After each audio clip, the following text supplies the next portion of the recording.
I'm going to be showing you how to disassemble this metal frame pool. It's pretty simple. There are a few different varieties, but I think basically they're all going to be the same. First thing we're going to do is drain the pool. Then we're going to go through and clean it, disassemble, pack it up, fold the canvas, and store it away. So we're going to be draining the pool. First thing you want to do is go ahead and unplug it. You want to reduce any chance of getting shocked. It does come with its own drain plug right here, which is simple to unscrew. It's actually the same size as a hose, so if you wanted to drain off into a further way, you can actually hook up your end of the hose and then drain further out. I'm just going to drain right here, wasn't any problem. Next, we're going to go ahead and start cleaning the inside of the pool. I just grabbed some clean, dirty rags. Now, since I drained yesterday and let it dry a little bit, I don't have that much water in here. So I'm just going to be cleaning up the areas that have a little bit of residue water and a little bit of dirt, and get any large dirt or pebbles or anything that's inside here. They do advise that you clean and wipe everything down nice and thorough. I'm just going to be taking care of the major areas. Next, we're going to be removing the pump filtration unit. To do that, we're going to need a 6mm socket, and I'm using a little flexible driver that I got. You'll go around and undo each one of these. Let's see, there are 2, 4, 6, 8, 10, 12. There's 12 total. When you're working inside of the pool, be sure not to put your screws down on the vinyl. You'll have a lot more of a chance of poking a hole in here and not being able to use it next year. Also, don't bring extra tools in, because the same thing can happen. So once you get those off, either keep in your hand or get them right straight out of the pool.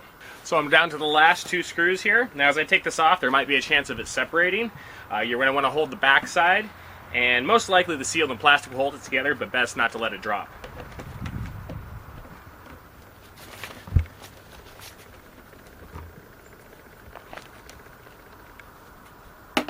So now that we've removed the filter, I like to reassemble everything to make sure that I don't lose any of the pieces.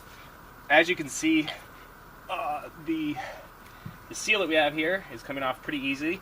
I did use some sealant that I did put around here to help keep it all sealed. So I'm going to put this on, and just like so, put it back onto here, and then I'm going to run all the screws back on through to help ensure that we don't lose any throughout the rest of the year. So next we're going to be removing the pins that hold together the outer frame. If you read the instruction manual, they actually have you taking the legs off first and then coming back and doing the pins, but I found that I had to do all that work low to the ground. So I preferred to start removing the pins first to get that taken care of, and then we'll come back and get the legs after. So what I found works best is getting a 8mm socket, put that right over the bottom of the plastic pin, which helps push the 2 ends together. Give it a little tap with the hammer, which will get it into the slot and pops it right out. Now sometimes if you're still having problems and you need to hit a little bit harder, switch over to a block of wood and use that to tap. It's a little bit more forgiving, less likely to break the plastic. So next we're going to go ahead and remove the legs. In order to remove the legs, you have these little clips that you just need to push in with your fingers. I rotate it, that way I know it's not going to clip back in, and then just slide it out.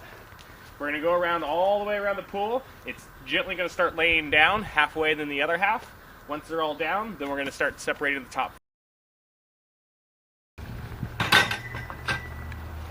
Now that the whole frame is on the ground, I'm going to go ahead and separate one section right here. You're going to have to get the slack from the other areas, kind of pull against it. It's going to require a little bit of force. Once you have the first one out, all the rest will be pretty easy.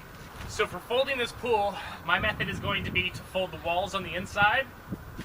By doing so, you're going to have to create folds where they overlap, but then you'll be able to hold somewhat of an octagon shape, which will be much easier to fold at the end, keeping the dirtiest parts to themselves. Where the opening is for the filtration system, I don't want to have a fold here. That would make it weird next time I want to try and put the seal on. So you want to be sure to make your fold either before or after that part. So as you see, we've taken the wall, we've folded it all in, gave it that overlap all the way around, which allows us to keep it as low as possible. So I'm going to try to get that initial fold over really easy, and the whole time you're going to be checking back on these folds, which you want to maintain nice and clean. Now that we have the pool folded in half, I'm going to grab a slightly damp rag, wipe down any dirt or debris that it got on. We put down this blue tarp, which I would definitely suggest if anyone doesn't do that. It really helps keeping it from getting punctured and definitely keeps it clean. Okay, now that we've wiped that down, I'm going to go ahead and fold this into a quarter piece, leaving the section that has the inlet and the seal for the filtration system laying down on the ground. Try and avoid getting that to fold it up. So I'm going to take the top here and meet it to that end, like so, which now I have a nice, so I have the original box here. So what I'm going to do is I'm going to take the pool, I'm going to put it into a black heavy-duty trash bag to help protect, make sure it stays safe. And then we're going to go ahead and feed it right back into its original box. So as you see, I've taken all the poles, I put them back into their original box. Because we have the feet on, it's not going to fit all the way in. So I'm just going to keep it like this, feed it into that original box. Actually, I want to go around this way so that the opening is against the wall here. Slide it on in, being careful not to push against the canvas. So now we have the pool vinyl poles in. I want to put the couplings in. I'm going to put a couple pieces of cardboard in to protect the vinyl of the pool here. That will be a barrier between the vinyl and the couplings. Next, I'll stand it up and load in the couplings.